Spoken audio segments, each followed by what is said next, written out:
বেশিরভাগ স্টুডেন্টের একটাই সমস্যা, পড়াশোনা করতে ভালো লাগে না। ভাবো পড়বে, কিন্তু পড়তে পারো না। কখনো মোবাইলে মন চলে যায়, কখনো বন্ধুদের সাথে ঘুরতে চলে যাও। ঘুম চলে আসে, ক্লান্ত লাগে। মোট কথা পড়াশোনা করতে ভালো লাগে না।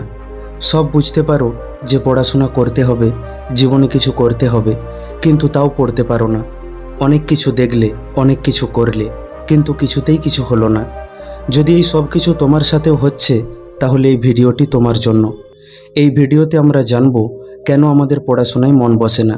আর আমি নিশ্চিত এই ভিডিওটি দেখার পর তোমার পুরো মাইন্ডসেটটাই বদলে যাবে। কোনো রকেট সায়েন্স নয়, একদম বাস্তব কথা বলবো, যেটা তুমি বুঝতে পারবে, যেটা আমি বোঝাতে পারবো। তাই ভিডিওটি অবশ্যই শেষ পর্যন্ত দেখবে। কে জানে কখন কার কথা কার জীবন বদলে দেবে। বন্ধু, এমন নয় যে তুমি পড়তে চাও না। তুমি রোজ ভাবো কাল থেকে তুমি বদলে যাবে আর মন দিয়ে পড়াশোনা করবে, কিন্তু সেটা আর হয়ে ওঠে না। কারণ সেই একই, ভালো লাগে না। তুমি যদি ভাবছো যে ছেলে মেয়েগুলো টপার হচ্ছে, ভালো রেজাল্ট করছে, তাদের শুধু পড়াশোনা করতেই ভালো লাগে, তাহলে তুমি ভুল ভাবছো। বিশ্বাস করো, তারাও তো মানুষ। তুমি কি ভাবছো তাদের মোবাইল দেখতে ইচ্ছে করে না, আড্ডা মারতে ইচ্ছে যায় না, ঘুরতে যেতে ইচ্ছে করে না? তাদেরও এগুলো ভালো লাগে। কিন্তু তাহলে তারা এই সব না করে পড়ে কিভাবে? তার 5টি কারণ রয়েছে। প্রথম কারণ হলো অভ্যাস। যারা নিয়মিত পড়াশোনা করে তারা নিজের অভ্যাসকে পরিবর্তন করে। সাধারণত আমরা সেই সব অভ্যাসে অভ্যস্ত হয়ে পড়ি যেগুলো আমাদের ভালো লাগে। আর সবথেকে মজার ব্যাপার হলো, এই অভ্যাসগুলোকে আমাদের নিমন্ত্রণ করতে হয় না। এগুলো নিজে নিজেই আমাদের কাছে চলে আসে আর ধীরে ধীরে আমাদের ওপর আধিপত্য বিস্তার করে ফেলে, বা বলতে পারো আমাদের ওপর কবজা করে ফেলে।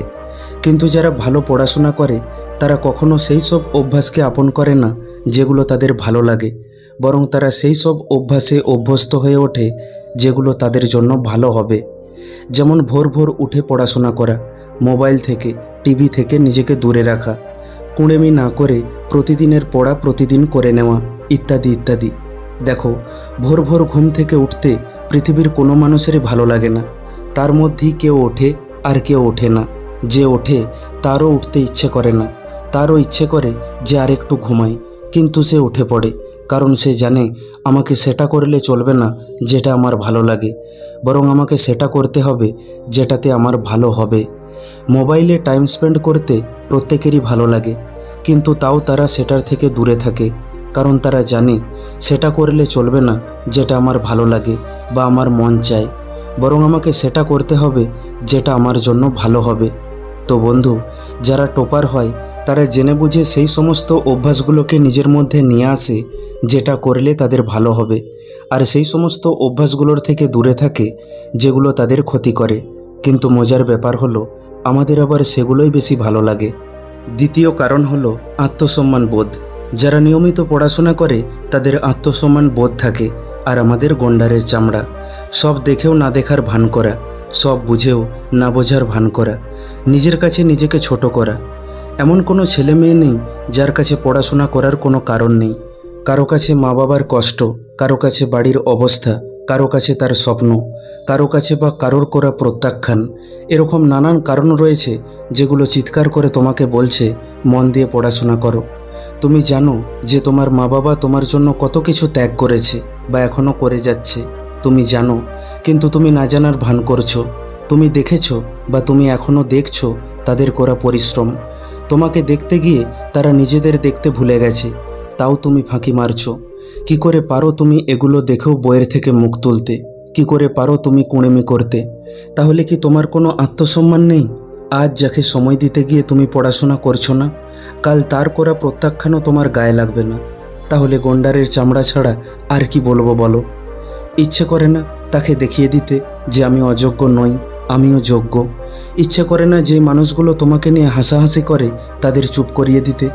ইচ্ছে করে না মা বাবাকে বলতে যে আমি আছি, চিন্তা করো না, আর বেশি দিন না, তোমাদের সব কষ্ট আমি দূর করব, তোমাদের সব স্বপ্ন আমি পূরণ করব? যদি এত কারণ থাকা সত্ত্বেও তোমার পড়াশোনা করতে মন না যায়, তাহলে তোমার আত্মসম্মান বোধ বলে কিছু নেই। কিন্তু যারা পড়াশোনা করে তাদের আত্মসম্মান থাকে। তারা এটা সংকল্প করে নেয় যে আমি বাড়ির অবস্থা বদলে দেব, মা বাবাকে একটু সুখ শান্তি দেব, তাই তারা মন দিয়ে পড়াশোনা করে। তারা কখনো নিজের কাছে ছোট হতে চায় না, আর একটা কথা মনে রাখবে, যে নিজেকে সম্মান করে না তাকে দুনিয়ার কেউ সম্মান করে না। তৃতীয় কারণ হলো সঙ্গ।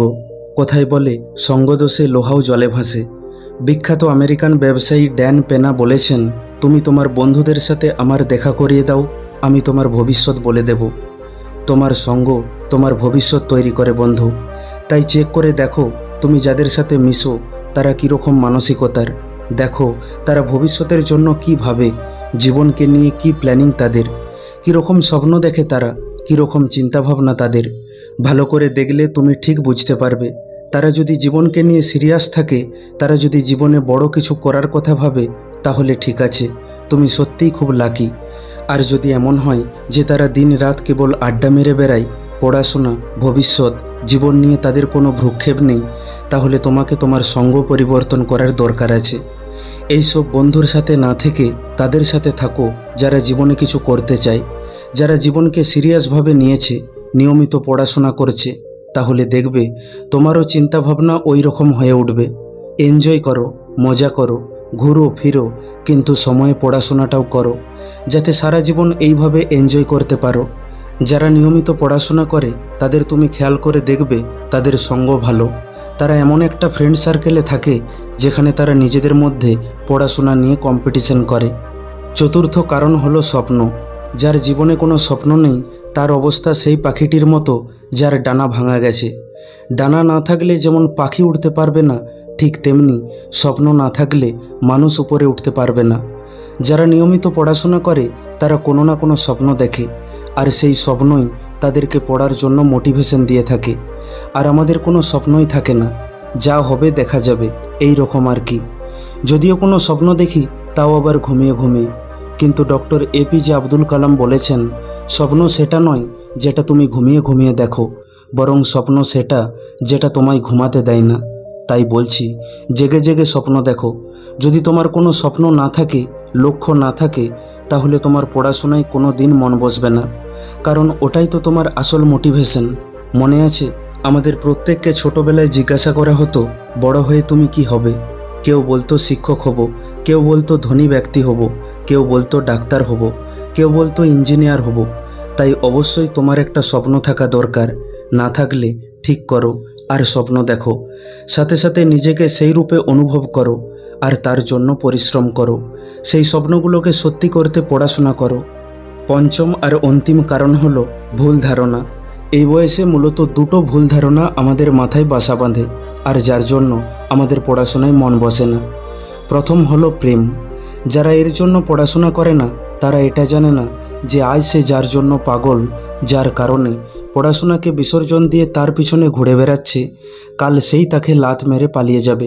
আর কারণটা বলে যাবে, তুমি তেমন কিছু করনি, তাই বাড়িতে মানবে না।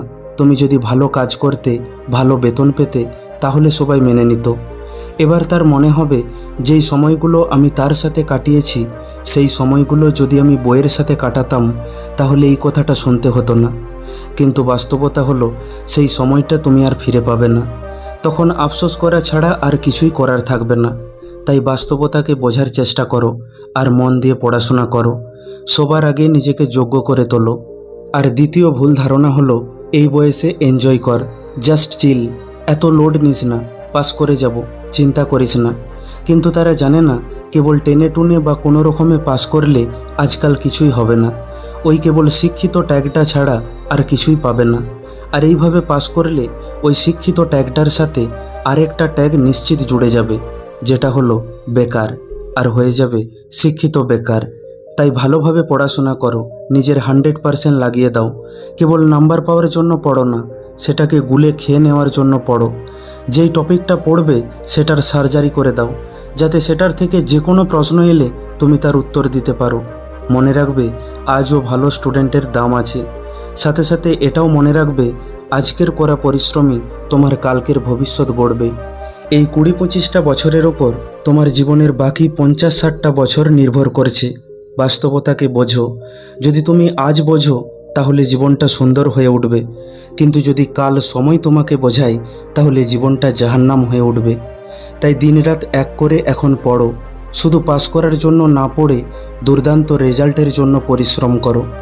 এখনও পর্যন্ত তুমি ভিডিওটা দেখছো, মানে তুমিও চাও জীবনে কিছু করতে, আর আমি জানি তুমি পারবে। শুধু একটা সংকল্প নাও, নিজেকে শৃঙ্খলাবদ্ধ করো, প্রত্যেকটা দিনকে কাজে লাগাও, মন দিয়ে পড়ো। ফান্ডা শুধু একটাই, পড়তে হবে, তাও আবার মন দিয়ে।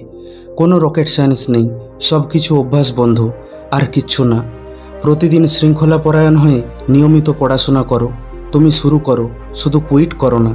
দেখবে আস্তে আস্তে পড়তে বসাটাও একদিন তোমার অভ্যাস হয়ে উঠবে, আর সেদিন থেকে তুমি তোমার ভবিষ্যৎ লিখতে শুরু করবে। আর আমি জানি তুমি পারবে।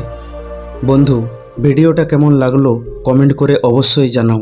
ভালো লাগলে লাইক করে দাও, আর আপনজনের সাথে শেয়ার করে নাও। আর এরকমই ভিডিও আরও পেতে চ্যানেলটিকে সাবস্ক্রাইব করে নাও। খুব তাড়াতাড়ি ফিরে আসবো অন্য একটি ভিডিও নিয়ে।